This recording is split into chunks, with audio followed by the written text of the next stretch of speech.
Dans cette vidéo, on va s'interroger sur les risques de l'immobilier.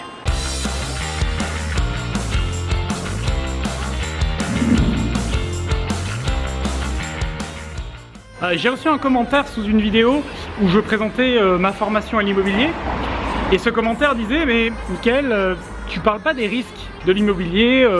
J'ai des gens autour de moi qui ont eu des impayés, qui ont eu des problèmes avec des frais de notaire et plein de choses comme ça. Quand je présente mes formations ou quand je présente les principes d'investissement dans l'immobilier, évidemment c'est pas à ce moment-là que je vais parler des problèmes que l'on va avoir. Imaginez que vous vouliez passer votre permis de conduire, quand vous allez vous inscrire à l'auto-école, le mec de l'auto-école il va vous dire: mais vous êtes sûr que vous voulez vous inscrire, parce que vous savez que vous pouvez mourir dans un accident de voiture ou finir handicapé à vie, et qu'en plus vous allez vous faire flasher, ça va vous coûter cher en amende. Vous êtes sûr que vous voulez passer votre permis? Donc évidemment ça se passe pas comme ça. Par contre, le mec de l'auto-école, le formateur, il va vous apprendre à respecter les limitations, il va vous apprendre à conduire en sécurité. Et je fais la même chose, c'est-à-dire que dans la formation, j'aborde les problèmes possibles, c'est-à-dire comment est-ce qu'on fait pour ne pas avoir d'impayés concrètement, quelles sont les solutions concrètes et pragmatiques qui existent. Et tout ça, on le voit, mais ça fait partie en réalité de la formation, ça fait partie des techniques justement qu'il faut apprendre.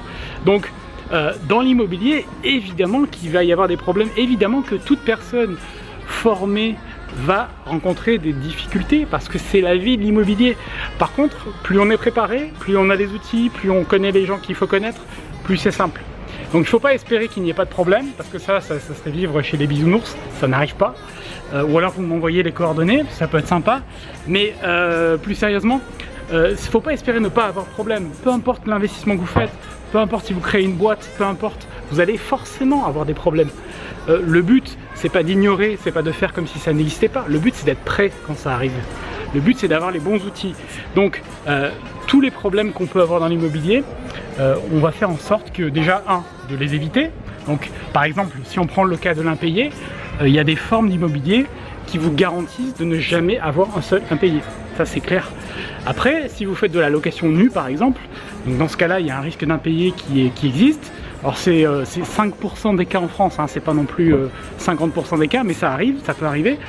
Dans ce cas-là, qu'est-ce qu'on va faire? On va s'assurer, on va prendre une assurance. Et après, évidemment, il y a des gens qui vont me dire: mais ouais, mais l'assurance, ça couvre pas tout. Si le mec il reste pendant 20 ans dans ton appartement, ben oui, bien sûr. Mais vous allez faire en sorte que l'assurance agisse, vous allez faire en sorte que les choses avancent pour que si jamais vous tombez dans ce cas des 5% de personnes qui ne payent pas leur loyer, dans ce cas-là, vous allez faire en sorte que l'assurance intervienne pour pouvoir vous dédommager rapidement. Et souvent les assurances couvrent plusieurs années de loyer, et donc pour faire en sorte que vous ne perdiez pas d'argent.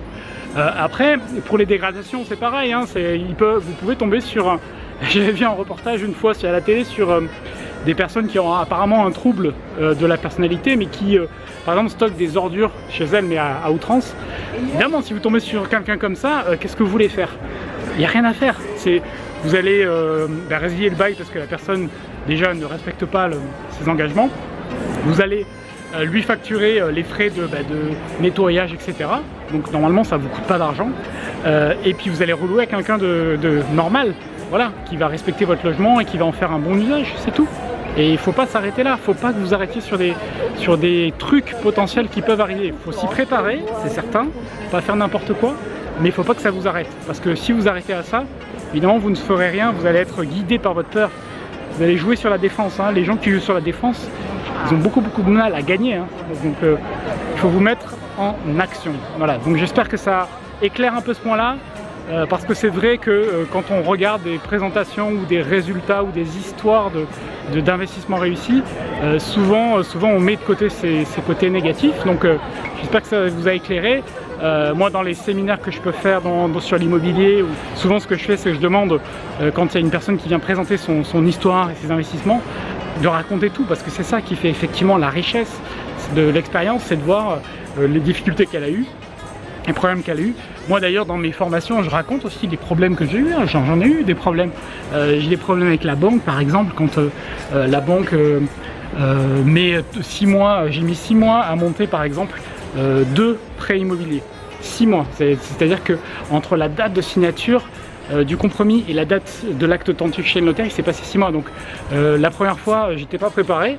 Donc j'ai géré ça comme j'ai pu avec le vendeur. Et le vendeur était fou quoi. Dans le dernier mois, il pouvait casser la vente à tout moment parce que j'avais mal géré mon truc, j'étais pas préparé à l'époque. C'était mon premier investissement. Mais bon, il a quand même tenu le truc parce que j'ai communiqué avec lui. Mais c'était pas évident. C'est quand même une situation stressante parce que à tout moment, par exemple, le vendeur peut dire j'arrête de vendre, je ne veux plus vendre à cette personne et je dois lui verser une indemnité de 10%. À l'époque, je crois que ça me faisait genre 7 000 € à lui verser quoi. Évidemment, j'avais pas envie de faire ça. Donc j'ai géré comme j'ai pu, je m'en suis bien sorti, j'ai appris des choses. Donc c'est jamais tout rose, c'est jamais tout facile.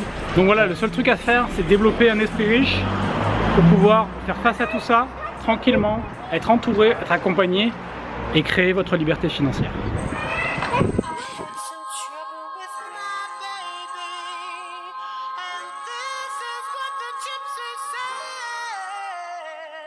The gypsy cry.